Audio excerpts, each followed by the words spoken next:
Welcome back to the Gooner Fanzine Arsenal Woman podcast. If you haven't already and want some summer content, we did a Arsenal Woman 2024-25 quiz. So if you know the name of the Arsenal set piece coach, which our fellow quizzers did not, then go over and give that a go. Someone actually guessed correctly in the comments, so hats off to you. So that's up on last week's episode. This week we finally have got quite a few transfer stories.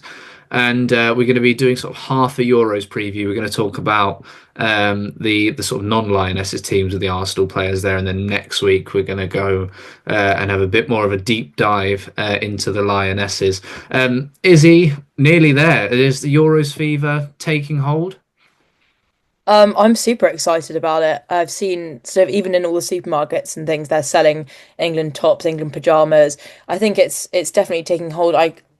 It's not quite the same as 2022 because it's not a home tournament. And I think that more hype always builds, the better England do, especially amongst people that aren't regular women's football watchers or fans.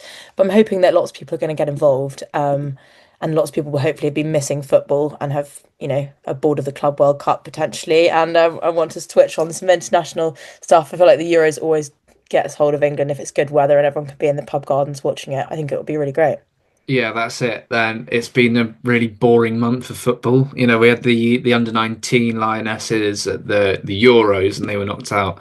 And the group stage didn't do particularly well. We've got a host of sort of youth tournaments. I haven't watched a single minute of the Club World Cup. Does not appeal to me whatsoever. And I feel like we are just waiting for the Euros. There's sort of nothing better than it being 30 degrees outside, and we've gone, you know what? I'm going to sack off any summer plans, and I'm going to watch football all afternoon and evening. And that's the way we're going. We're nearly there. But first, we've got some transfers to talk about. I broke the news yesterday that Arsenal are set to begin talks with Anneke Borbe, a goalkeeper, who will come on to more as a goalkeeper in a second.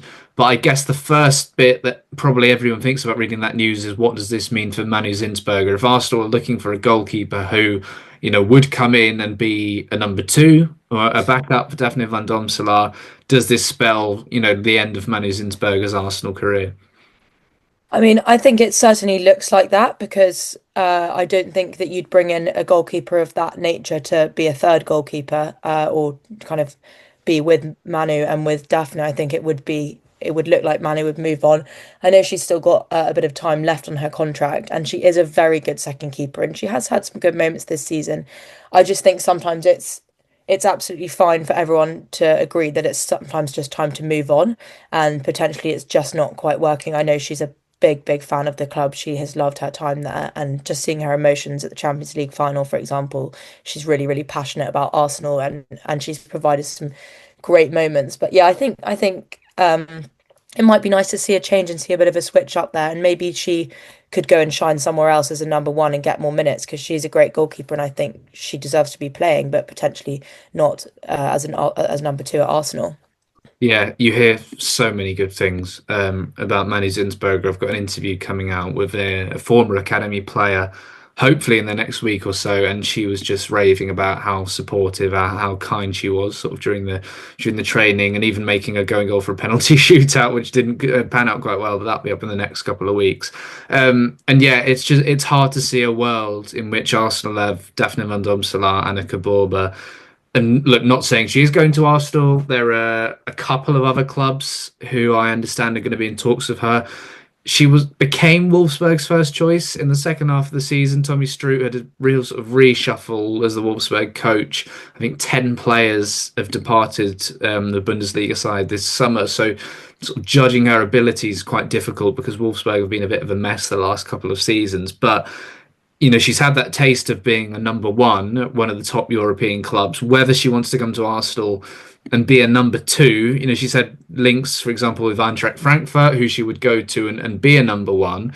I'm quite interested to see how this pans out for her. And actually, maybe it's easy for us as Arsenal fans to think, well, she's coming from Wolfsburg, she's going to sign for Arsenal. It's an easy decision. But actually, it's a reminder of how difficult it is to get a good number two in place.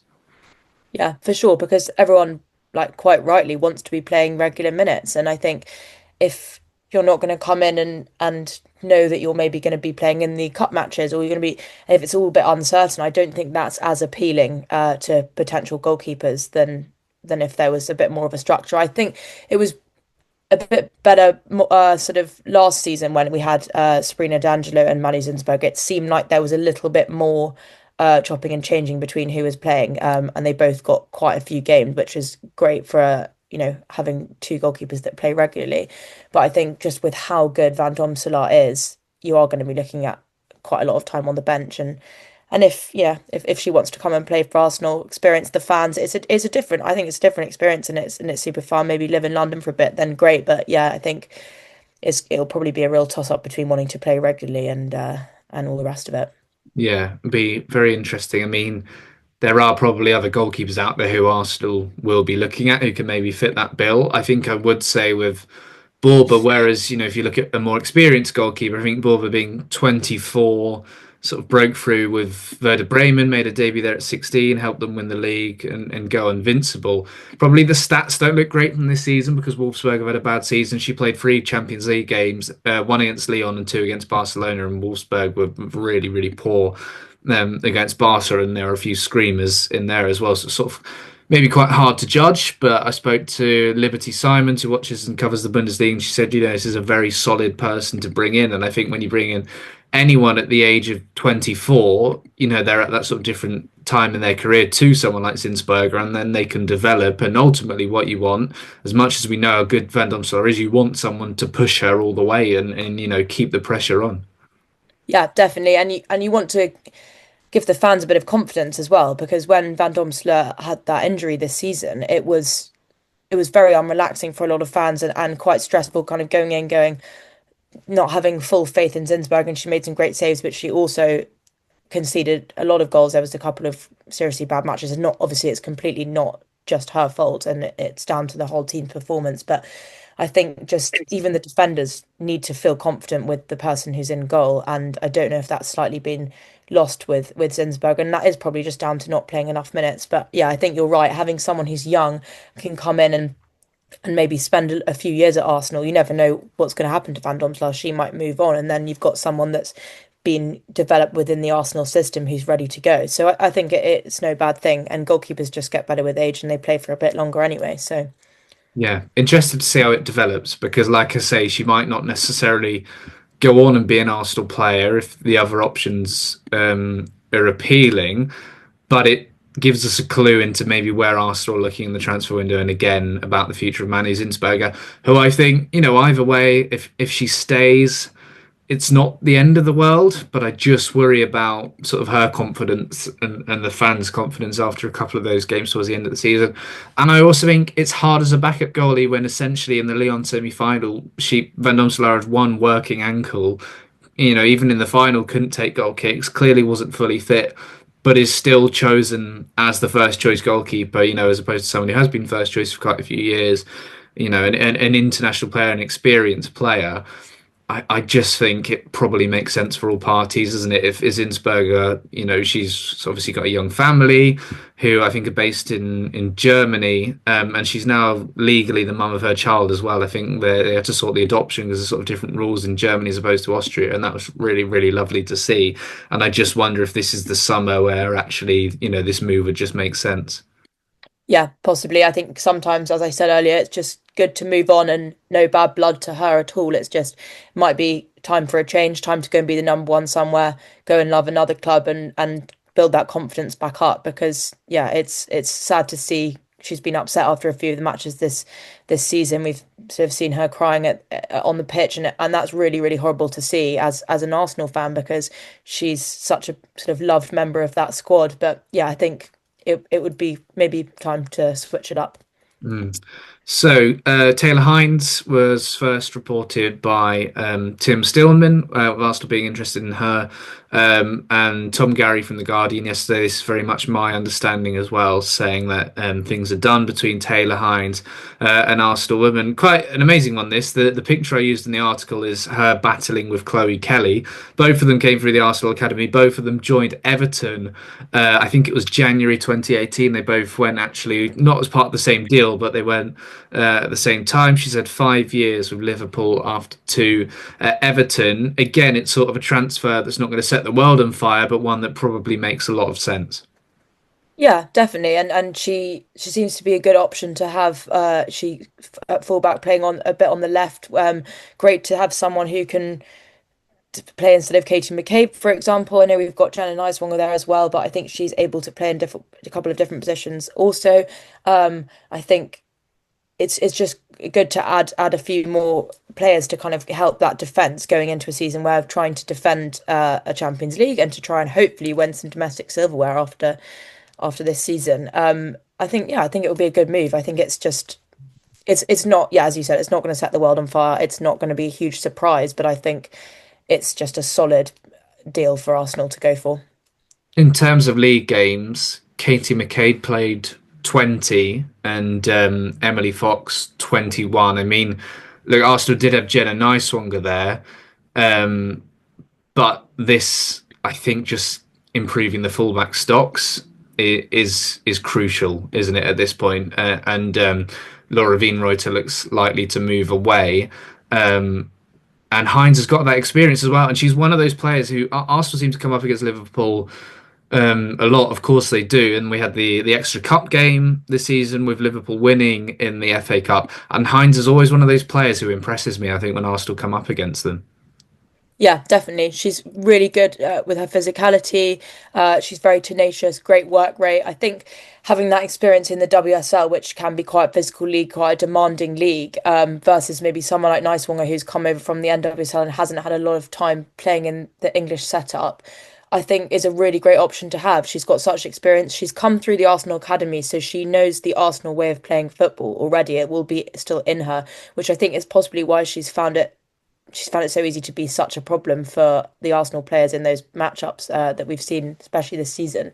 So I think, yeah, I think it'll be really exciting to see how Renee Segers decides to manage players' minutes because I do think that so many games for Katie McCabe and Emily Fox, and luckily they've both now been rested by their national teams for this the block we've just that we're having, and I think that's a really good thing because they really need a break. We don't want to see either of them getting injured, and bringing in someone like Hinds is yeah, I think it's a strong idea.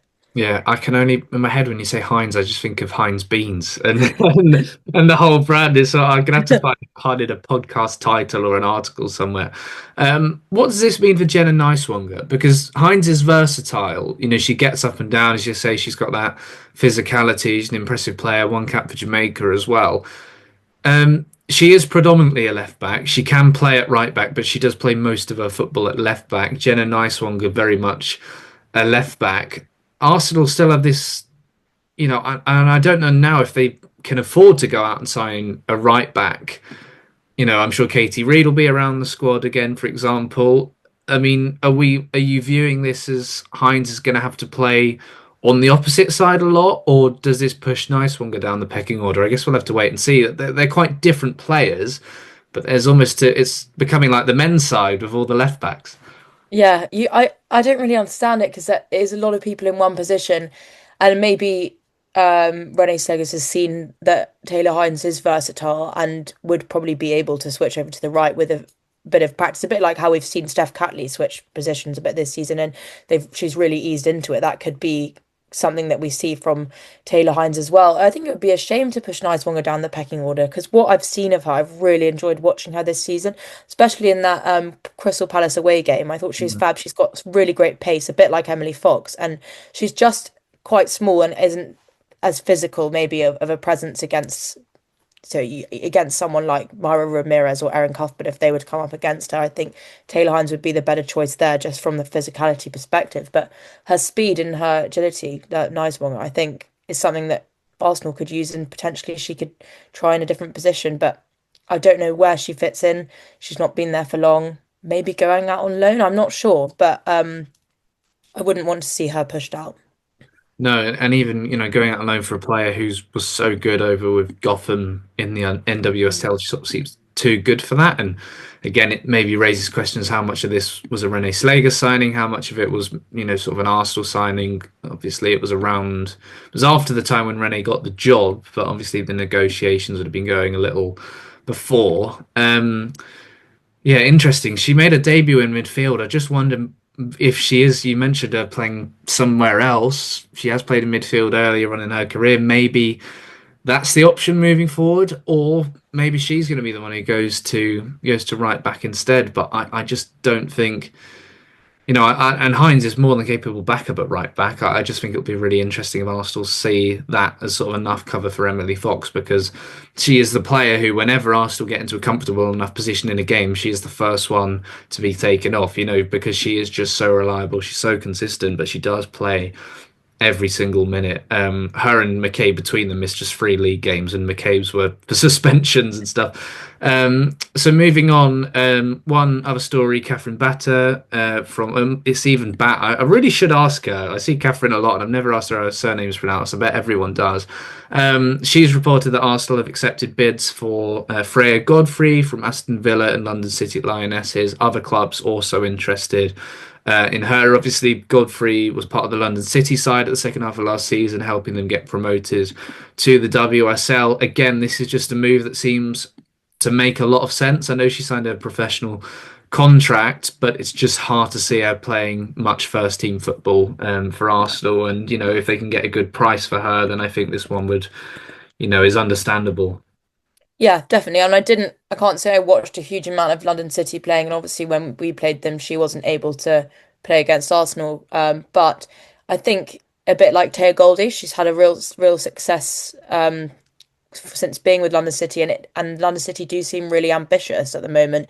They're bringing in experienced players. They probably also want to have these younger players who they can develop through their own system as they kind of spend time in the WSL and hopefully stay up this season. It'd be great to see that and not see teams going straight back down. Obviously, we've got a slightly different setup at the end of this season, which I'm really excited about. But yeah, I think it does definitely make sense. She'll probably get more minutes there, and it'll be great to see her development. But I'm not sure that that's going to be within Arsenal. Maybe another season on loan just to see what it's like. But I just think there's too many players within the Arsenal setup that would play ahead of her. So I think it would make sense just for her and her career to go somewhere else.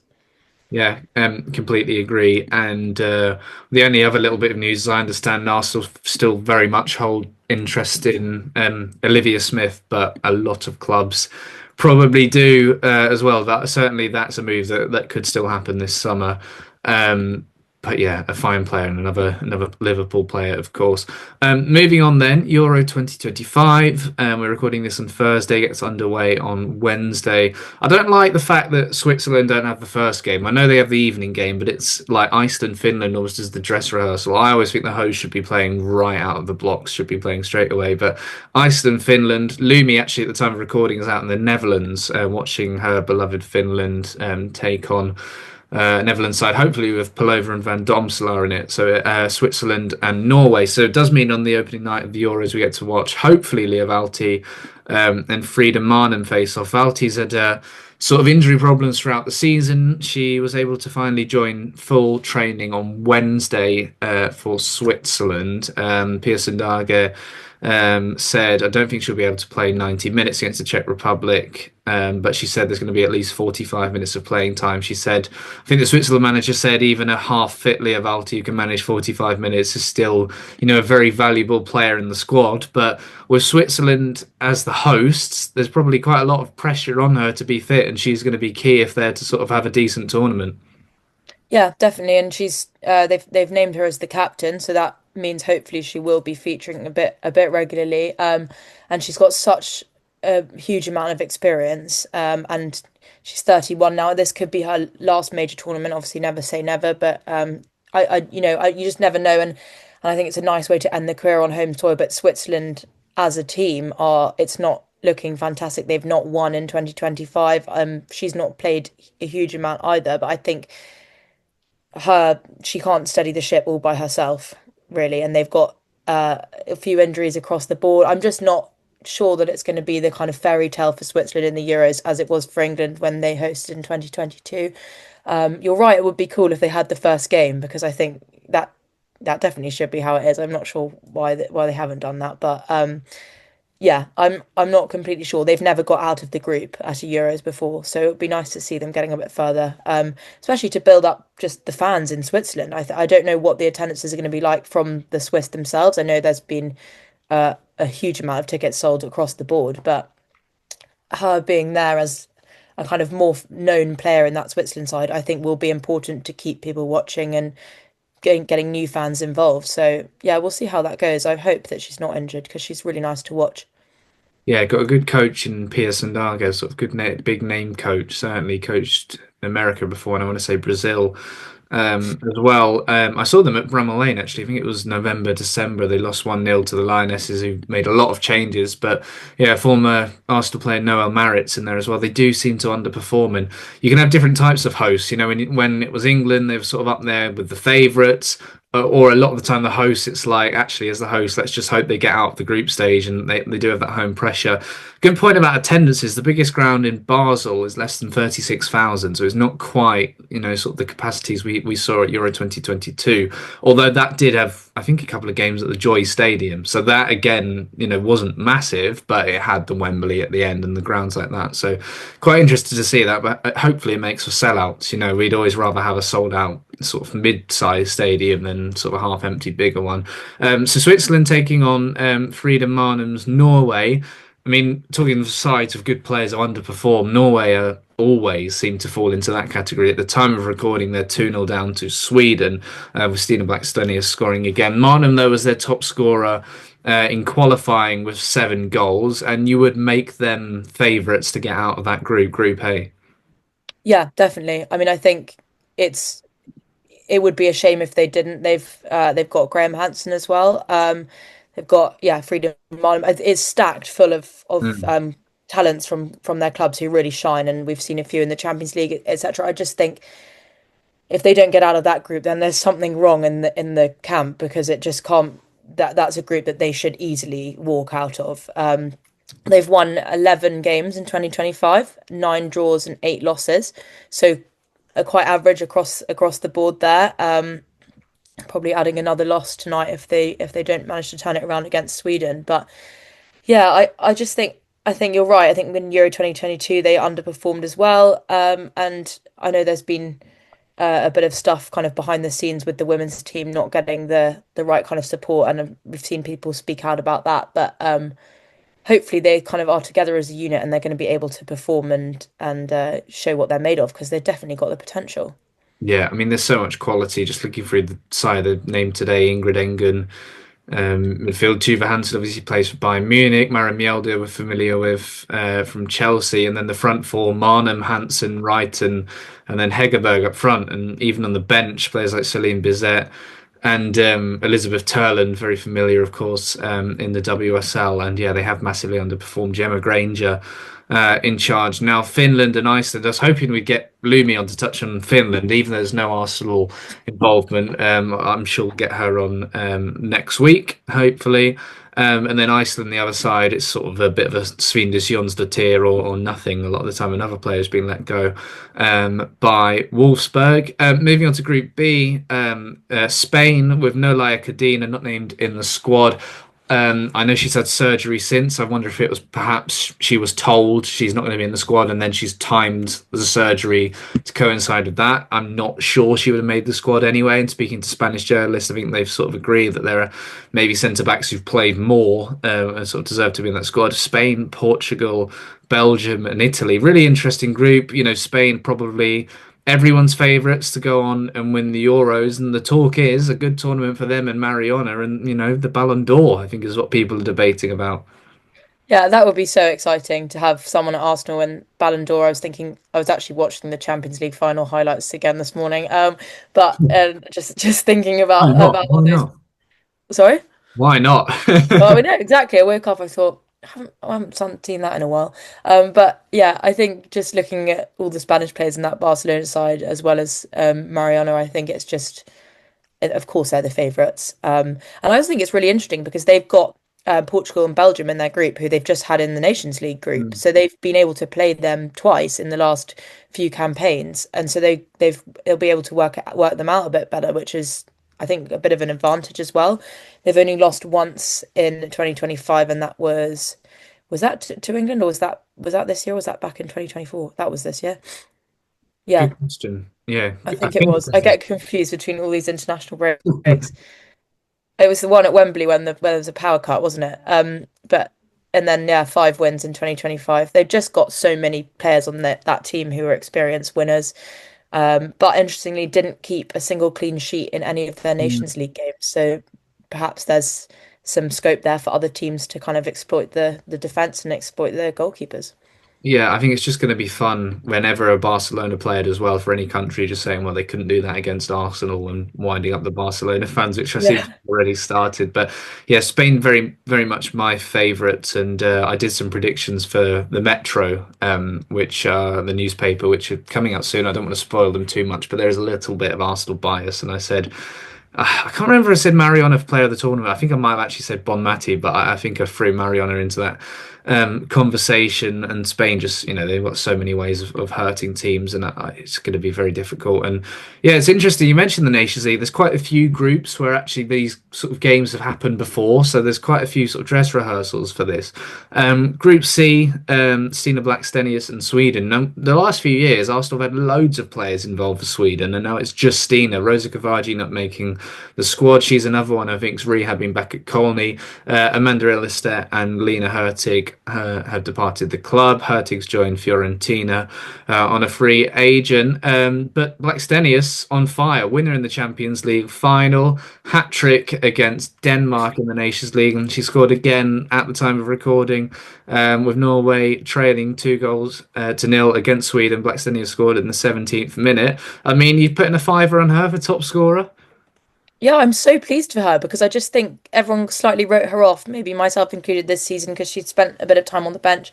As we discovered in the quiz last week, she was the one who was subbed on the most in the WSL, but hasn't seemed to be able to make much of an impact until that Champions League final, which was amazing. And maybe that was exactly the confidence boost she needed. And she's just looking like she's on amazing form right now.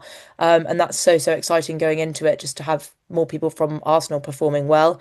The Swedish side is a strong side there. I mean, obviously that match in the Euros 2022 was incredible with Alessia Russo's back heel and all of that against Sweden. So I'm hoping we'll see a bit more of that kind of flair across the board in the Euros this year. As a bit of a side note, but yeah, you might put a bit of money on her as top scorer. You never know. It depends. It depends how the rest of the team perform and if she manages to stay on side. But it seems like she is at the moment, so that's the main thing. Yeah, interesting group.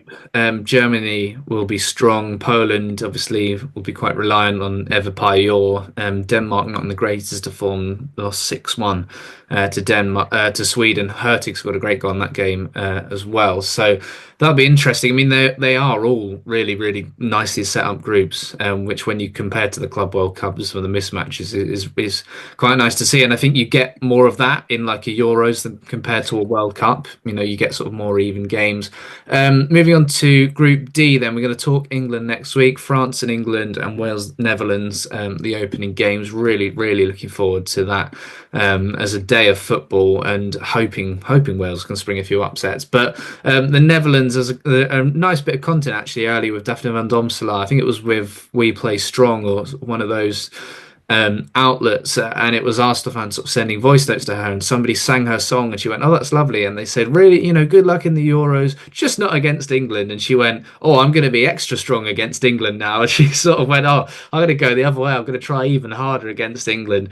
And she is their first choice, and just nice as well to see a bit more of Victoria Pelova, who's sort of been limited for minutes since her ACL comeback. Yeah, definitely. I mean, I guess that was just sort of down to the nature of the games Arsenal had, and not wanting to bring her on in sort of late stage Champions League games does make sense. Um, but yeah, I mean, I think Van Domselaar, if she's ready to go again and able to play through her injury, hopefully that's all subsided now, then it'll be exciting to see her.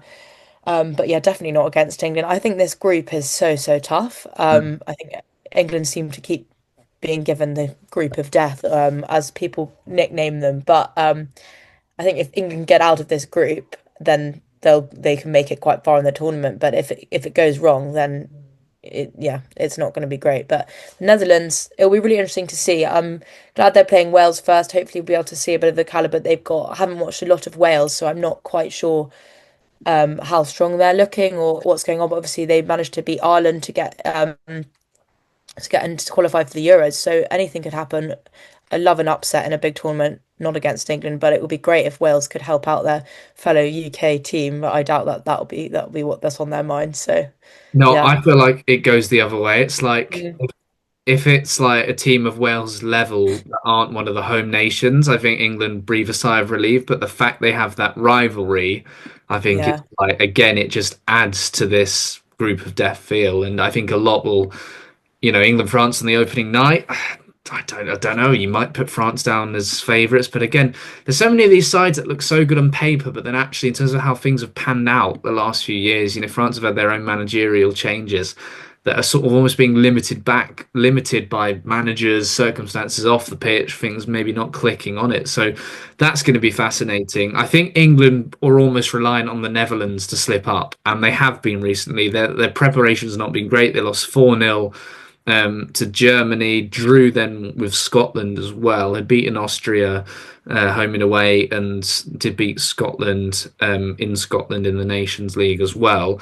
So quite difficult to judge, but another squad that do have a lot of quality. And I remember even in the World Cup in 2023, Palova was playing a lot as sort of right wing back. I don't think they're doing that anymore. I think they've gone back to a back four, but hopefully we'll, see her and Van Domselaar playing most of the minutes.